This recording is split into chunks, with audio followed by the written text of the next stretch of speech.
Is your relationship with Nancy Pelosi soured to a point of being too personal, and some of the altered videos that are being disseminated, is that going too far? Well, I don't know about the videos. I can tell you that what I'm here is to help the country. That's why I did this. Our country is doing unbelievably well. We have the best economy we've probably ever had. We have the best job numbers we've ever had. We have the best unemployment numbers we've ever had. With all of the things happening, that's what I'm all about. I don't think they can go down two tracks. I want to get drug prices down. I want to get things like, if you look at infrastructure and others, I want to get a lot of things done. I don't think they're capable of going down two tracks. I think they can only do one thing or the other. What do you hope to accomplish with your personal attacks on the speaker? You're saying lost it. Excuse me. This just shows how fake you and the news are. When you say a personal attack, did you hear what she said about me long before I went after her? Did you hear? She made horrible statements. She knows they're not true. She said terrible things. So I just responded in kind. Look, you think Nancy's the same as she was? She's not. Maybe we could all say that. But I think, frankly, right now I'm only speaking for myself. I want to do what's good for the country. I think Nancy Pelosi is not helping this country. I think the Democrats are obstructionists. They're hurting our country very, very badly. We can pass so many different bills right now, but all they want to do is investigate because they failed with Robert Mueller and the Mueller report. They want to try and get a do-over of the Mueller report. It doesn't work that way.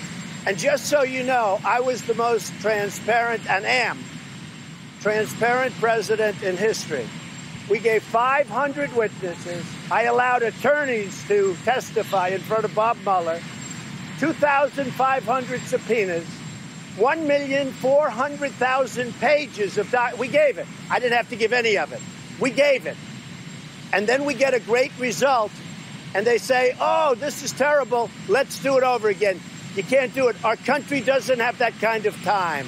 Well, if you've been waiting for the day that Trump would finally take responsibility for doing something awful, yeah, it's not today. This is Trump skirting responsibility and playing dumb after sharing a doctored video of Nancy Pelosi that made her seem as if she was drunk. According to an expert in digital forensics and image analysis, the video has been slowed as much as 75%, making her speech sound distorted. In fact, the editing was so egregious that YouTube removed it from their platform and Facebook downgraded all links to the video. That's the kind of content that Trump, the same guy whose entire presidency is predicated on fighting the so-called fake news, is sharing. The worst part is that this is all about revenge. Trump had apparently stormed out of a planned meeting on infrastructure after top Democrats, including Pelosi, held a press conference accusing Trump of orchestrating a cover-up of the results of the Mueller probe.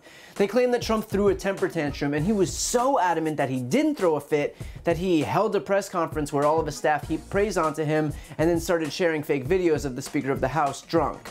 Way to drive the point home. Nothing says cool, calm, and collected like posting a doctored video of a political opponent online for retribution. Trump claimed that Democrats aren't capable of doing oversight and legislating, which is ironic because the press conference that Nancy Pelosi held in which she accused Trump of orchestrating a cover-up was directly followed by a meeting on infrastructure. So they are capable of doing both. It's Trump who's holding infrastructure hostage to try and force Democrats' hands into not doing oversight. In other words, Trump is punishing Americans who rely on the government to allocate our tax dollars to save himself. And he's done it before, using real Americans as bargaining chips, most recently shutting down government for a third time and putting 800,000 federal employees out of work. His latest talking point is that Democrats want a redo of the Mueller investigation. They don't, and the primary reason is that they don't need one. Despite what Trump and his spin machine might have you think, the investigation was a disaster for Trump. There was clear-cut evidence of cooperation between Trump's campaign and people with links to the Kremlin. But worse than that, Mueller's report uncovered a staggering 10 instances of obstruction of justice. What Democrats are doing now is using the information compiled by Mueller and moving forward with their oversight in an attempt to decide whether or not they'll impeach the president.